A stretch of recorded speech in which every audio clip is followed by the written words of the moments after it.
The morning sun, pale and promising, filtered through the lace curtains of my bedroom, tracing delicate patterns across the polished wood of my vanity. For a moment, I just sat there in my silk dressing gown, watching the dust motes dance in the light.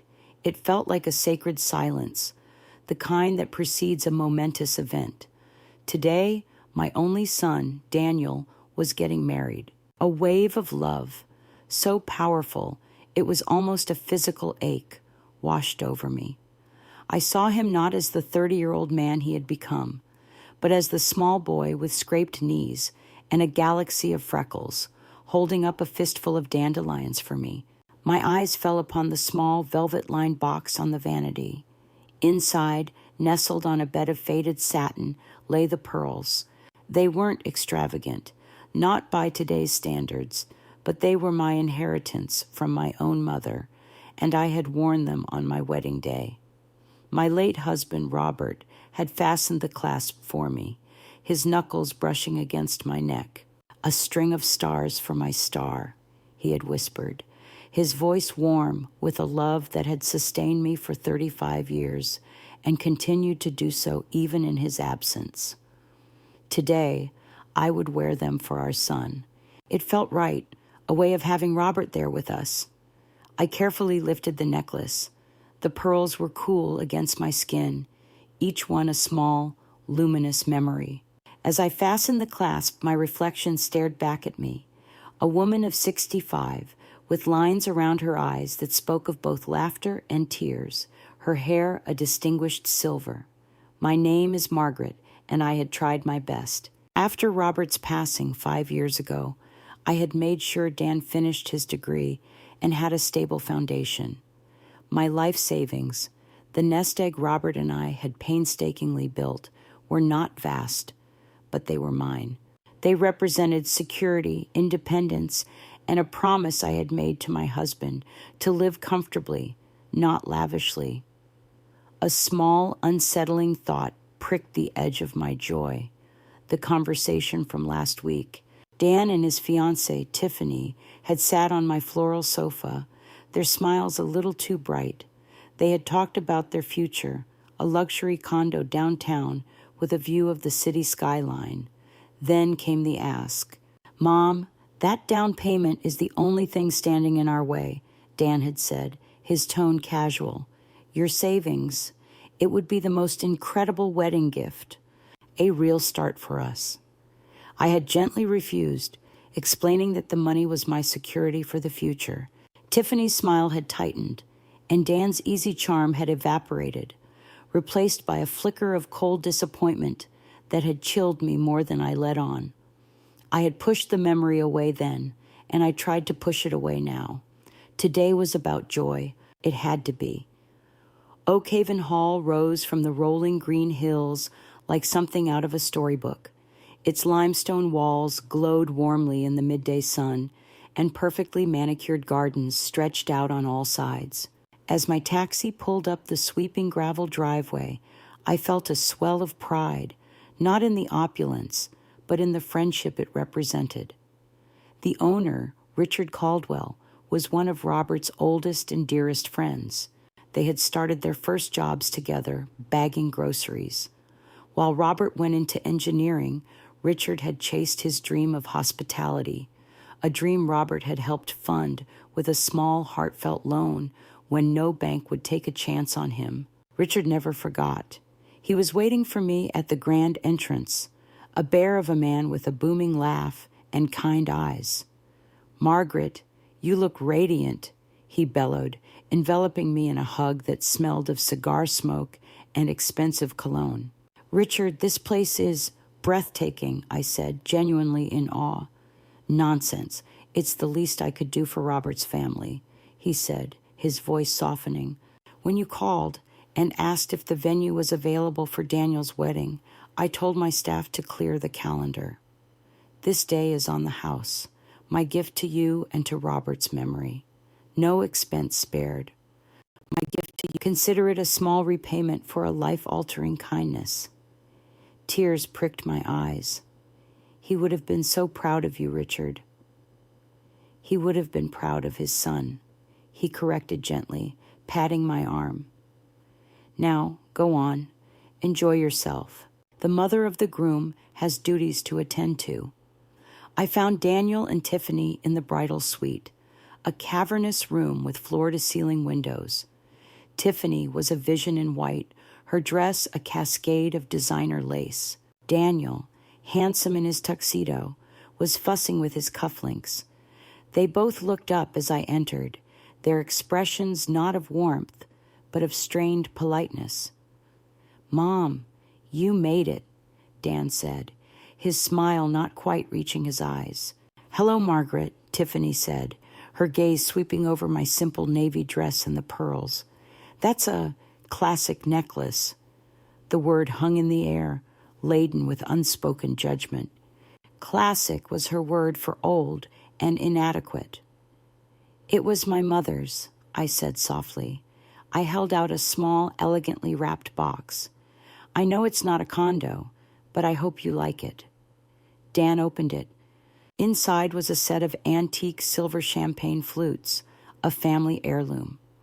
"They're nice, Mom. Thanks," he said, placing them on a table crowded with much larger, more ostentatious gifts. The gesture was dismissive, an afterthought. A cold knot formed in my stomach. Something was wrong.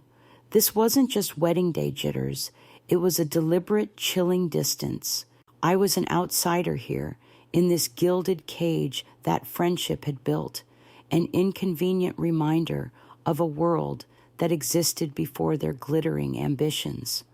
The ceremony took place in Oakhaven's rose garden, under a canopy of white wisteria. The air was thick with the scent of blossoms and the gentle hum of a string quartet.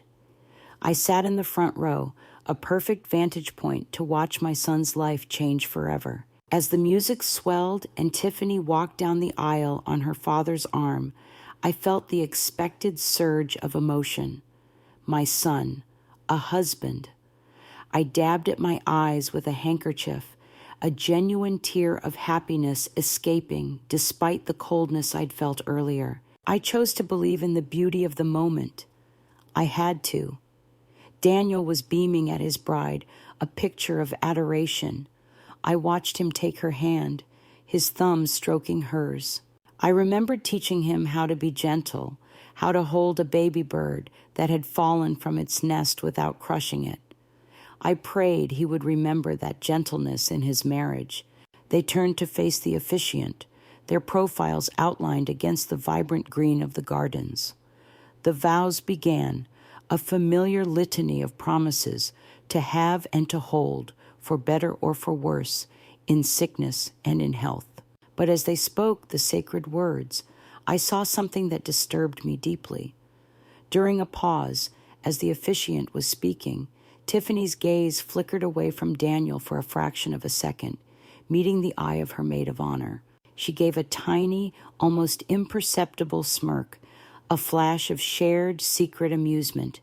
It was gone as quickly as it came, replaced by a look of serene devotion. But I had seen it. It wasn't the look of a nervous bride. It was the look of a conspirator. Then, as Daniel recited his vows, his eyes met mine. For a brief moment, the loving groom disappeared, and I saw the son who had sat on my sofa, his face hard with entitlement. His gaze was not one of shared joy, but one of appraisal, almost of accusation. It was as if he was measuring my worth in that moment and finding it wanting. The vows he was speaking to Tiffany suddenly sounded hollow, rehearsed. The entire beautiful scene suddenly felt like a performance. The sun was still warm, the roses still fragrant, but a shadow had fallen over my heart. I was no longer watching a holy union. I was watching the final act of a transaction, and I was beginning to suspect I was the one being sold. My love for my son was unconditional, but for the first time, I was forced to wonder if his love for me was anything but. The reception was a study in extravagant perfection. Anything but. Crystal chandeliers cast a warm glow over 200 guests, champagne flowed from fountains, and a jazz band played smoothly in the corner. I moved through the room, accepting congratulations on behalf of my son, smiling until my cheeks ached. Every compliment about the stunning venue, the exquisite food, the flawless organization felt like a small twist of a knife. "You must be so proud, Margaret," one guest gushed. "Daniel has certainly done well for himself to afford all this." I simply nodded, the lie catching in my throat. I found a moment of quiet near the towering 7-tiered wedding cake, trying to compose myself. But the reprieve was short-lived. Dan appeared at my elbow, his hand gripping my arm a little too tightly. His smile was gone, replaced by an urgent, almost predatory intensity. "Mom, we need to talk," he said in a low voice, steering me toward a secluded alcove overlooking the terrace. "Daniel, it's your wedding day. Can't this wait?" I pleaded, my heart sinking. "No, it can't," he hissed, his eyes dark. "Tiffany's parents just gave us a check that covers the new furniture for the condo. All our friends have been so generous. The only thing missing is the actual down payment, the one you're sitting on." I was stunned into silence. The audacity of it to bring this up now, in the middle of this beautiful farce he was presiding over. "Daniel, we've discussed this. That money is my security. It's what your father and I saved for my old age." "Old age? You're healthier than I am," he scoffed, his voice dripping with derision. "It's just sitting in a bank account doing nothing. We need it. This is our future. Don't you want to be a part of that? Don't you want to help your only son?" The words were a calculated blow, designed to make me feel selfish, unloving. "Helping you and enabling you are two different things," I said, my voice trembling but firm. "I have helped you your entire life. This, what you are asking for, is not help. It is my entire future." His face hardened into a mask of cold fury. "So that's your final answer? You'd rather hoard your money than see your son and his new wife happy?" He didn't wait for a reply. He turned on his heel and walked away, disappearing back into the laughing, oblivious crowd. I stood alone in the alcove, the cool night air doing nothing to quell the fire of betrayal in my chest. He wasn't asking for a gift. He was demanding a sacrifice, and he was furious that I refused to lay myself upon the altar of his greed. The debt he felt I owed him was not one of love, but of finance, and it was a debt he was determined to collect one way or another. The clinking of a spoon against a champagne glass signaled the start of the speeches. I took my seat at the head table, a carefully constructed smile plastered on my face. I felt 100 pairs of eyes on me, and for the first time, they felt less like gazes of admiration and more like the scrutiny of a jury. The best man, a slick young man named Todd, gave a toast filled with embarrassing anecdotes from Dan's college days. It was all standard fare until the end. "And we all know Dan has expensive taste," Todd concluded with a wide grin, raising his glass. "So it's a good thing he married Tiffany, who is as smart as she is beautiful, because I've heard his own mother is keeping the family fortune under lock and key." A ripple of uncomfortable laughter went through the room. My smile froze. It was a joke, but it had an edge, a cruel and specific point. I looked at Dan, expecting him to look embarrassed, to wave it off. Instead, he was laughing, nodding in agreement. He took the microphone from Todd, pulling Tiffany close to his side. "Todd's not wrong, everyone," Daniel announced into the microphone, his voice booming through the grand hall. The band fell silent. Every eye was on him, on us. "My mother, Margaret, is a wonderful woman. She taught me the value of $1. Boy, did she ever." He paused for effect. "She taught me so well, in fact, that she holds on to every last one of them herself. She taught me we were hoping to start our married life in a home of our own, but Mom believes a healthy savings account is more important than her son's happiness. So we'll be starting our life together in a rental, thanks to her financial prudence." He said, "financial prudence," with a sneer that was unmistakable. Tiffany giggled beside him, a high, tinkling sound that was pure acid in my ears. "We love you anyway, Mom," she cooed into the microphone, the insincerity of it a slap in the face. "Even if you are a bit of a stingy miser." The room fell into a shocked, cavernous silence for a beat before a few of their younger friends erupted into forced, sycophantic laughter. Most of the older guests, our family friends, just stared, their faces a mixture of confusion and horror. Flashbulbs from the photographer's camera went off, blinding me, immortalizing my humiliation. I felt the blood drain from my face. It wasn't a joke. It was a public execution. They had planned this.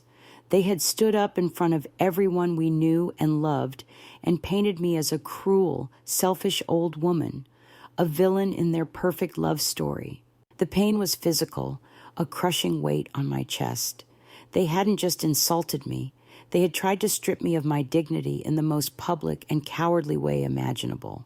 I sat at the head table, the world a blur of swirling lights and muted sounds. The laughter had died down, replaced by an awkward buzz of conversation as the band hesitantly started playing again. Daniel and Tiffany were now accepting hugs and back pats from their friends, basking in the glow of their shared cruelty, completely oblivious, or perhaps indifferent, to the wound they had inflicted. For a long moment, I could do nothing but breathe, in and out.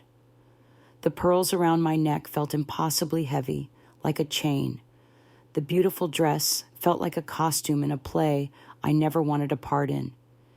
Humiliation is a hot, searing thing. It makes you want to shrink, to disappear, to run away and hide.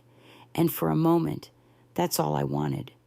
I wanted to slip out the back door, call a cab, and weep in the privacy of my own home. I wanted to crumble. But then, another feeling began to surface, rising from the depths of my shock. It started as a low ember and grew into a cold, clear flame. It was rage, a righteous, focused anger I hadn't felt in years. They had not just attacked me. They had mocked the very foundation of my life, the principles of hard work, sacrifice, and integrity that Robert and I had lived by. They stood in a hall paid for by a legacy of loyalty and honor, and they used it as a stage to decry my supposed lack of generosity. They feasted on food provided by a kindness my husband had earned, and they had the gall to call me a miser. My gaze drifted to Richard, who was standing near the bar, watching me with a look of profound concern. I thought of Robert. I could almost hear his voice, not the soft whisper from our wedding day, but the firm, steady tone he used when he was defending a principle. "You don't let bullies win, Margaret, not ever." In that instant, something inside me shifted. The pain solidified into resolve.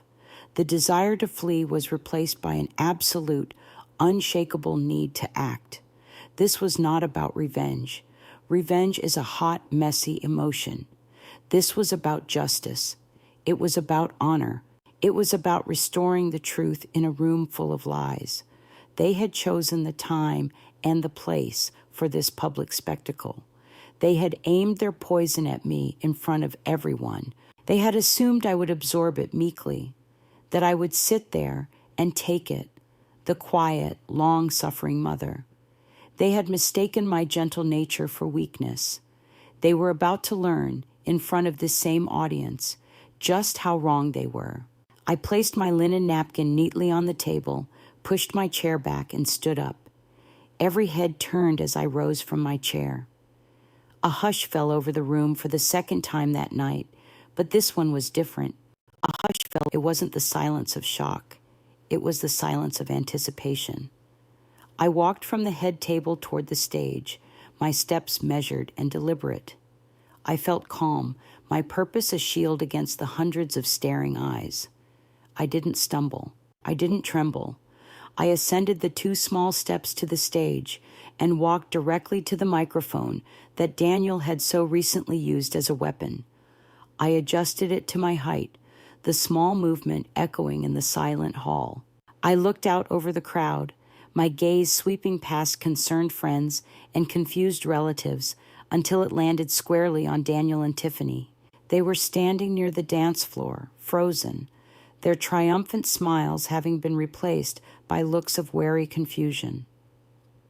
"Good evening, everyone," I began, my voice clear and steady, amplified throughout the magnificent room.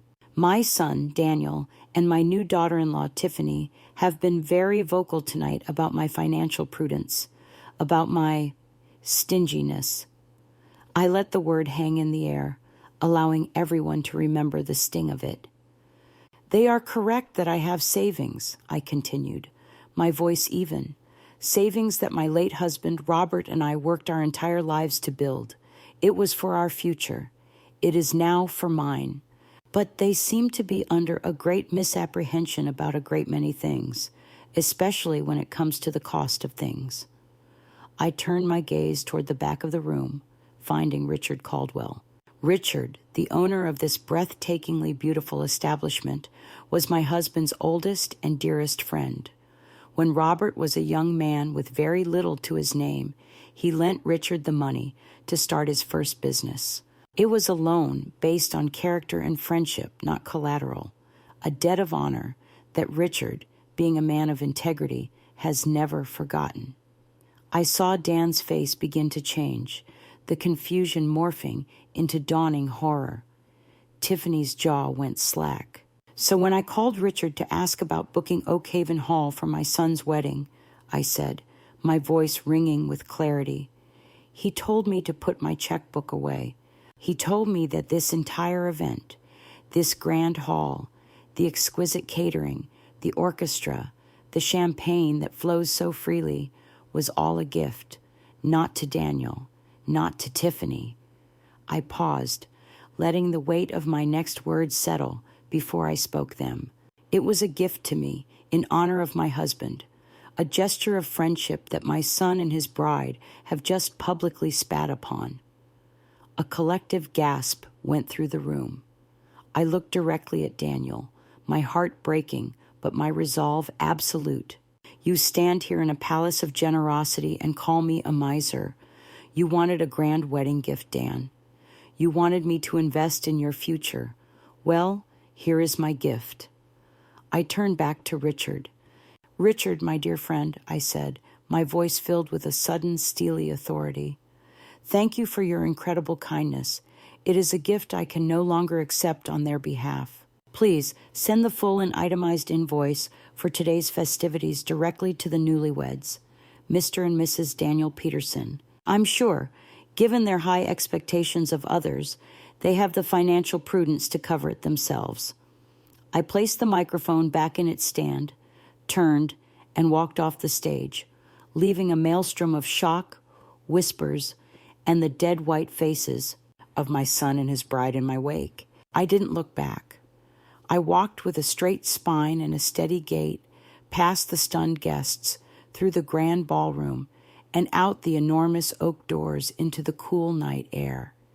The curated perfection of the party felt a world away. Here, there was only the scent of night-blooming jasmine and the quiet chirping of crickets.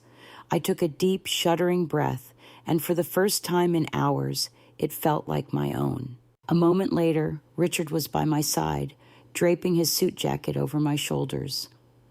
"Margaret," he said, his voice a low rumble of support. "Margaret, that was the bravest thing I have ever seen." "It was the only thing I could do, Richard," I replied, looking up at the vast, star-dusted sky. "It wasn't for me.